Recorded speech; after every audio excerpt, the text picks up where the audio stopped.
We'll talk about some specific diseases and conditions in just a minute, but in your published findings, you identify literally 29 different conditions helped by using noni juice. That's what my grandmother would have called a tonic. Good for what ails you. How can it be possible that noni juice helps so many people with so many different problems?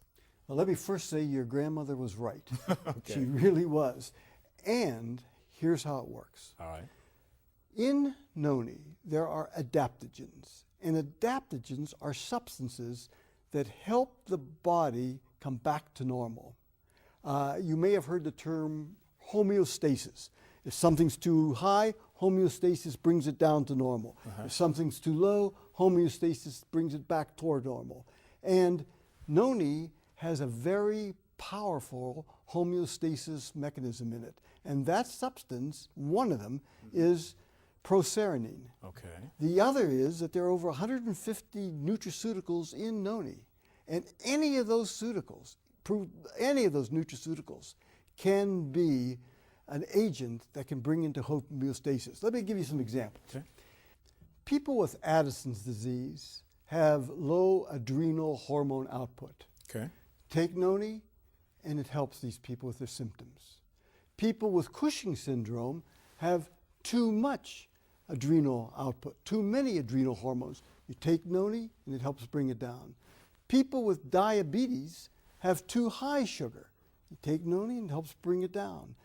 People with too low sugar have too little, and noni helps bring it up.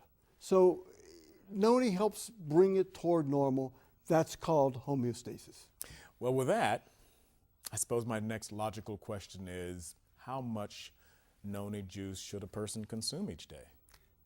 As much as it helps. Whatever helps you is what you should consume. Okay. Well, I guess I'm a middle-aged, healthy adult. Let's say I decided I wanted to start taking noni. How much should I take? Had you ever taken it before? No, I've never taken it before. If you've never taken it before, the first thing you want to determine, could I be that 1% that's allergic to it? Okay. So you would take a teaspoon a day for 3 days, Okay. and you take it before breakfast. You'll know in those 3 days if you're allergic. It will show up. The rash will show up, the slight diarrhea will show up, whatever. Most likely nothing will happen, and you'll then go to the next phase. The next phase is, I call the 4-3-2. Take 4 ounces a day for the next 30 days. And you would take 2 before breakfast and 2 before dinner. That's 2 ounces before breakfast, 2 ounces before dinner.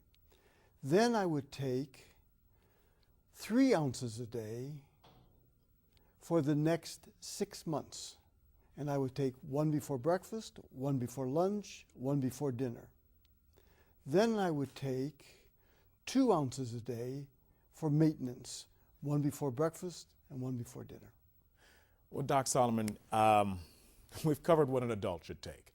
I have a granddaughter who's going to be 4 in about a week and a half.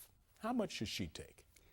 Children up to 18 years of age should take exactly half of what the adult dose is.